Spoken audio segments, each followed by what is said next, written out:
اس نے ایسے ہی مفت میں آپ کو اجازت دے رکھی ہے یا آپ سے وہ کرایہ وصول کرتا ہے اور آپ کو وہاں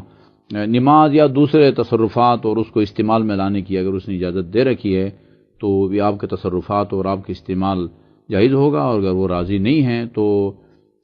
نماز کی صورت میں آپ کا تصرف اور استعمال یہ بھی جائز نہیں ہے۔ نماز کے علاوہ ویسے ہی اگر آپ اس میں آپ نے رہائش رکھی ہوئی ہے تو یہ ناجائز کام ہے اور انسان جواب دہ ہے اللہ کی بارگاہ میں۔ اچھا، نماز پڑھے جانے والا مکان جو ہے اس کا خمس نہ دیا گیا ہو تو کیا اس صورت میں وہ غصبی کہلائے گا؟ اگر آپ سمجھتے ہیں کہ یہ مکان کی جو پورے مکان کی تعمیر اس پیسے سے کی گئی ہے کہ جس کا خمس ادا نہیں کیا گیا تھا، تو ظاہر ہے اس میں چونکہ اس کا ہے امام کا اور سادات کا حق ہے، لہذا اس میں نماز میں اشکال ہوگا۔ اور اسی طرح فرض کیجئے اگر ذریعہ آمدنی وہ کوئی ناجائز ہے، یعنی سارا پیسہ رشوت کا لگا ہے اس مکان کی تعمیر میں، پلاٹ کی خریداری میں، یا سودی کاروبار کے ذریعے یہ کمائی ہوئی ہے اور اس کمائی سے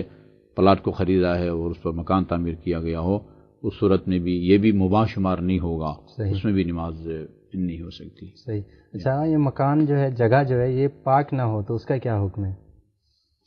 جگہ دیکھیے، نماز کے دوران جس جگہ کو پاک ہونا چاہیے وہ پیشانی کی جگہ ہے، جہاں آپ پیشانی رکھ کے آپ نماز پڑھیں گے، وہ چاہے پتھر ہے، مٹی ہے، لکڑی ہے، پتا ہے، اس کو پاک ہونا چاہیے۔ یعنی اگر وہ ناپاک ہے، نجس ہے، چاہے خشک ہو یا تر، نماز باطل ہوگی۔ اس کے علاوہ سجدے کے دوران انسان کے 7 اعضاء زمین سے لگتے ہیں، پیشانی لگتی ہے، دونوں گھٹنے لگتے ہیں، ہتھیلیاں لگتی ہیں، اور پاؤں کے دونوں انگوٹھے لگتے ہیں، یا قیام کے دوران جب حمد سورہ پڑھ رہے ہوتے ہیں، یا رکوع کے دوران جب ہم کھڑے ہوتے ہیں، اس دوران یعنی اس جگہ کا پاک ہونا ضروری نہیں ہے جہاں ہم ہتھیلیوں کو رکھتے ہیں، گھٹنوں کو رکھتے ہیں، یا انگوٹھوں کو، یا کھڑے ہوتے وقت دونوں پاؤں رکھتے ہیں، اس جگہ کا پاک ہونا ضروری نہیں ہے۔ وہ نجس ہے لیکن خشک ہے اور ہمارے اعضاء بدن بھی خشک ہیں، تو اس صورت میں نماز باطل نہیں ہوگی بشرطی کی سجدے والی جگہ پاک ہو۔ البتہ اگر وہ جگہ تر ہے، گیلی ہے، یا انسان کے ہاتھ گیلے ہیں اور اس میں نجاست کے سرایت کرنے کا خطرہ ہو، پھر نماز باطل ہوگی، ورنہ صرف پیشانی کی جگہ سجدگاہ کی طہارت وہ شرط ہے، باقی جس جگہ کھڑے ہو کر نماز پڑھیں گے اس کا پاک ہونا ضروری نہیں ہے۔ صحیح۔ اچھا قبلہ، ان میں آپ کی بات سے ظاہر تو ہو چکا ہے، لیکن میں پھر بھی مزید تیقن کے لیے پوچھنا چاہ رہا ہوں کہ اس میں کوئی فرق نہیں ہے کہ وہ دری، قالین یا چٹائی نجس ہو یا نیچے والا فرش نجس ہو؟ کوئی فرق نہیں ہے نا؟ جی ہاں، فرق نہیں پڑتا، بات تو ہو رہی ہے جس جگہ آپ کھڑے ہو کے نماز پڑھ رہے ہیں، چاہے نیچے والا فرش نجس ہو۔ اسی طرح فرض کیجئے جس جگہ کھڑے ہو کے آپ نماز پڑھ رہے ہیں وہ کارپیٹ جو ہے وہ غصبی میں بھی ہے۔ کارپیٹ اگر غصبی ہے تو ظاہر ہے اس کے اوپر کھڑے ہو کے آپ نماز پڑھ رہے ہیں تو آپ کی نماز صحیح نہیں ہوگی۔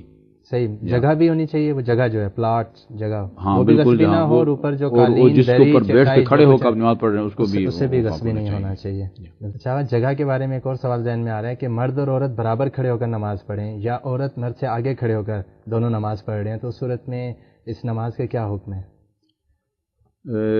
بہتر حالت سب سے یہ ہے کہ مرد کو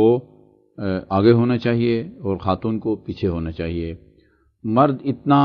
آگے ہو کہ جہاں مرد کے پاؤں ہوں کھڑے ہوتے وقت اس کے برابر میں خاتون کا سر آئے، ہاں جہاں اس کی سجدہ کی جگہ ہو، اتنا مرد کو آگے اور خاتون کو پیچھے ہونا چاہیے۔ اور اگر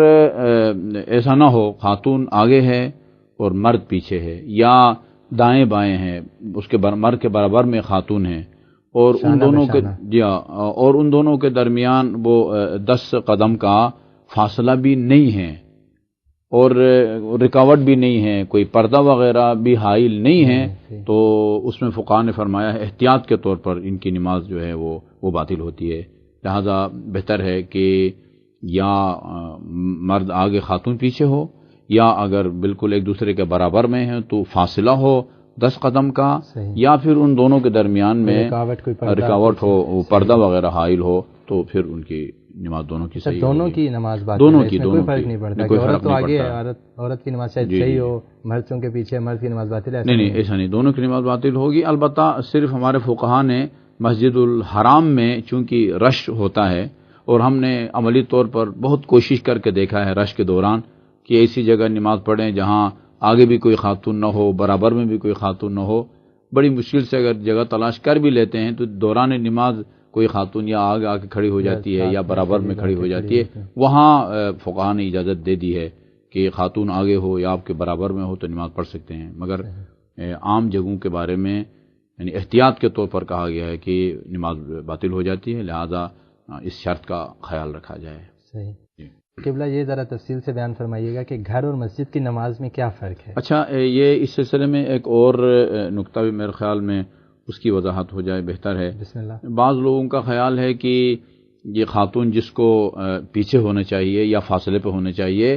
یہ شرط اس صورت میں ہے جب یہ کوئی اجنبی نامحرم ہو یا اجنبی خاتون ہو. حالانکہ اس میں کوئی فرق نہیں ہے کہ یہ مرد اور عورت جو میاں بیوی بھی ہو سکتے ہیں، میاں بیوی بھی ہو سکتے ہیں، بہن بھائی ہو سکتے ہیں، ماں بیٹا ہو سکتے ہیں، عورت مرد ہو چاہے محرم ہو یا نہ محرم. قبلہ وہ سوال جو بھی میں نے پوچھا تھا اور یہ نقطہ بھی اس میں آپ نے بیان فرمایا، میں دوبارہ اسی سوال کی طرف پلٹتا ہوں کہ گھر اور مسجد کی نماز میں کیا فرق ہے؟ کدے تفصیل کے ساتھ آپ چاہیں گے کہ آپ اس پر روشنی ڈالیں. گھر اور مسجد کی نماز میں